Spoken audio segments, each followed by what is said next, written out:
Today, we're going to dive into this year's Super Bowl commercials with Chris Smith of Plot Twist Creativity, a Dallas-based ad agency whose clients include H-E-B, Children's Health, Coca-Cola Southwest, and more. Chris has deep experience writing Super Bowl commercials and, in fact, wrote this year's H-E-B Super Bowl spot, helping the brand to celebrate 120 years. Let's pick his brain a bit.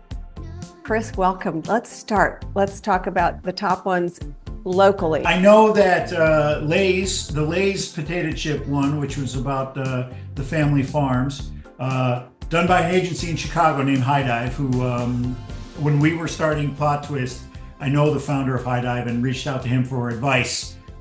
So I'm always a big fan of their agency and their work. And I loved that spot. I thought it was a nice sort of change, a little heartfelt from what felt like sort of the tyranny of wacky on this Super Bowl, which everybody was trying to it felt like everybody was kind of trying to out-weird each other. And some were very successful and some maybe not so much. A lot of people, and I know creative people and young people, thought the one with the seal that had Seal's face on it was really funny and wacky. It was just really? I thought it was so weird. And a lot of people thought it was the worst thing they'd ever seen. That's the tough thing about the Super Bowl is it's hard to find one thing that appeals to 1 billion people, That's true. Everybody reacts to the same way. That's just really hard. True. Let's talk about the Hellman spot, like when Harry Met Sally take off, X amount of years later. Did you think that was a win?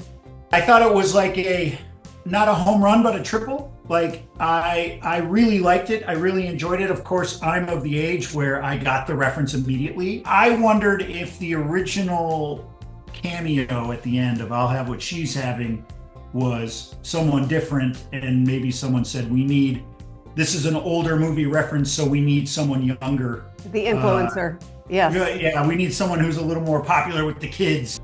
What about the Doritos Crash the Super Bowl win, Abduction? There was such a fun lead up to that with all the different entries, and then these two guys won. What did you think of that? It actually made me laugh out loud. Like the slapsticky bit of the aliens bouncing him around with the bag made me laugh. And a lot of the wacky stuff didn't make me laugh. It just kind of made me scratch my head. That actually made me laugh out loud. And it's such a simple thing. The aliens are going to take my Doritos, and I like them so much, I'm not going to let them take my Doritos. That is just a very simple idea. And they made it, they put enough ornaments on that tree to make it funny. And the third local spot from another round of GCC Gets Us from Lerma. What did you think of that spot? Yeah, I like that spot quite a bit, actually. That's a tough thing, to sell Jesus on the Super Bowl. It's tough. And I thought this year the message was the most well put. Yeah, very well placed. It really put it in perspective in so many different levels of humanity.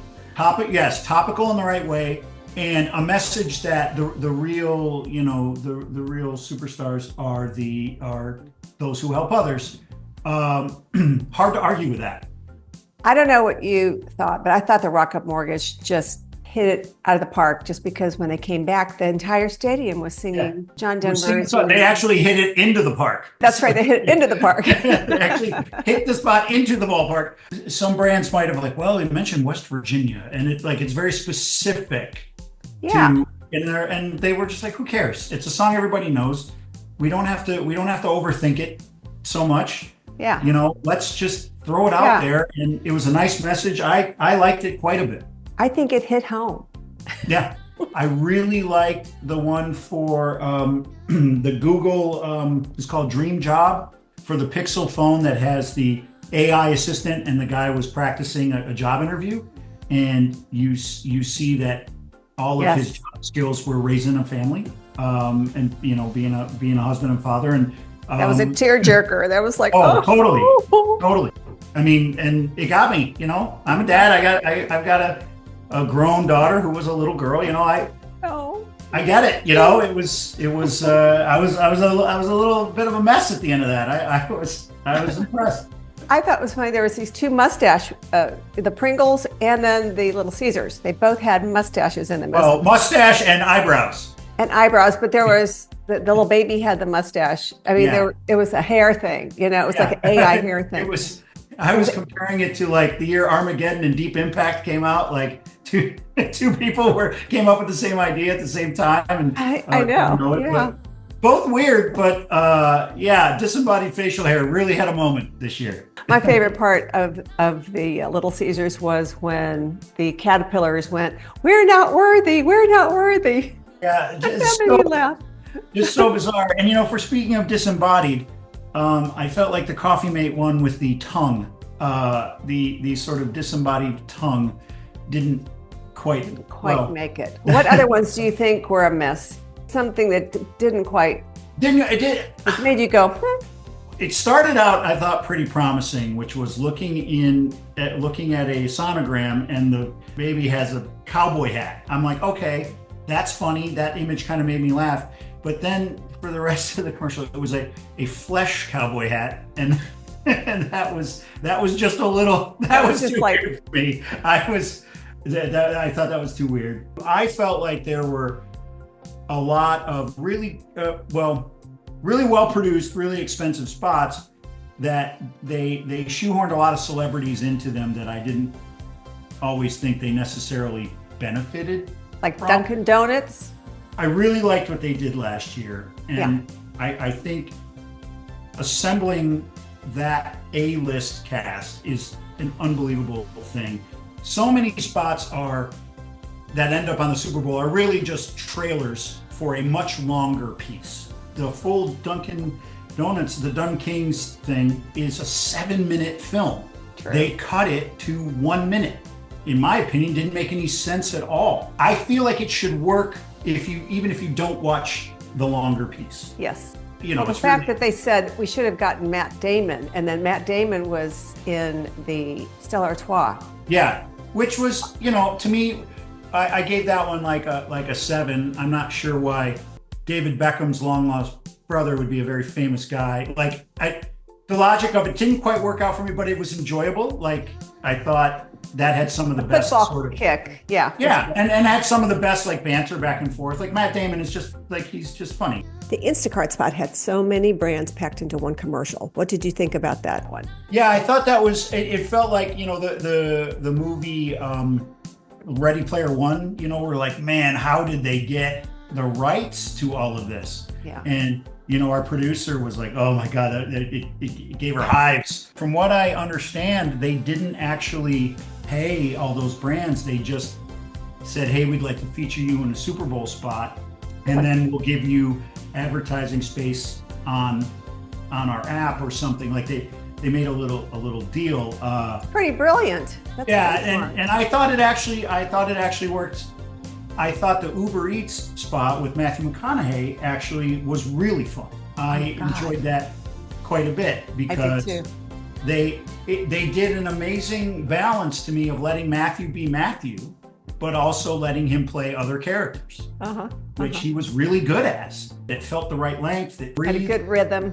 Yeah, but had a lot of little rewards along the way. So I enjoyed that one quite a bit. You know, the one I enjoyed was the Ram spot, just because Glenn Powell, to me, is like not only, he's just so easy on the eyes, and he knows he's really cute, and he comes across with a swagger, but he's also really likable. And they just capitalized on that. Well, he's a Texan, and, you know, we've wanted to get him for various clients of ours, you know, multiple times. Which we have to talk about, yes. So to see him in another spot, I was just like, you know, that was. Well, let's talk about Plot Twist, HEB spot. That was very fun, very Texas, love Texas. From briefing to, you know, spot out the door, 52 days, I think, with Christmas and New Year's in the middle. So they wanted to lean into this Texas pride, and as a thank you, you know, they're giving away free groceries for a year to 120 people, one a day for 120 days, because HEB's been in business 120 years. 120 years. What ended up winning was a country song that I wrote the lyrics to, and our friends at Shindig Music in LA wrote the music for, and then Aaron Watson, country, a Texas red dirt country artist, agreed to record it for us and really brought a lot to it. And he was great to work with. He gave us a full day of, 100 takes on stage, just over. He was terrific. A lot of my lens, though, of Texans and what they see as authentic is sort of through HEB. I really thought you captured the essence of Texas. It was great. One funny thing that happened is on X, there's a line in the spot about that in Texas we have Tex-Mex barbecue and chili no beans. No beans, yeah. And man, that blew up. I just put it there because it rhymed with jeans. But yeah, so that. But at least, it gave us some cred.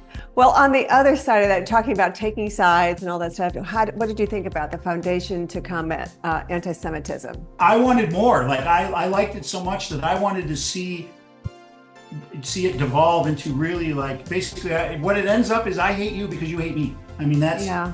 And why we hate each other is because of all these ridiculous reasons that we don't need. And I thought that was very powerful. And, yeah, I thought it was fun that they chose Snoop Dogg and Tom Brady. Yeah, that was like kind of interesting, but it worked. It worked. Yeah, and as a writer, I wanted to see where they want to get in there. Yeah, I really wanted to get in there. I applaud anybody who can get a Super Bowl commercial through the gauntlet of approvals and focus groups or internet comments, and get it out there into the world and take a risk. So, but you should pat yourself on the back if you had anything to do with it. I think Chris Bellinger at PepsiCo, he said that if you had anything to do, if you were even down to just a grip and you had something to do with the Super Bowl spot, you should be very proud. We're very grateful to our clients at HEB every year wanting to take a swing at the Super Bowl and giving us a chance to do it. And we've done some of our best work there. So you sure have. Yeah, I love it. So thank you for having me, Patty. This was fun. Thank you, Chris. I appreciate it. We'll talk soon. Right. Okay. Bye-bye.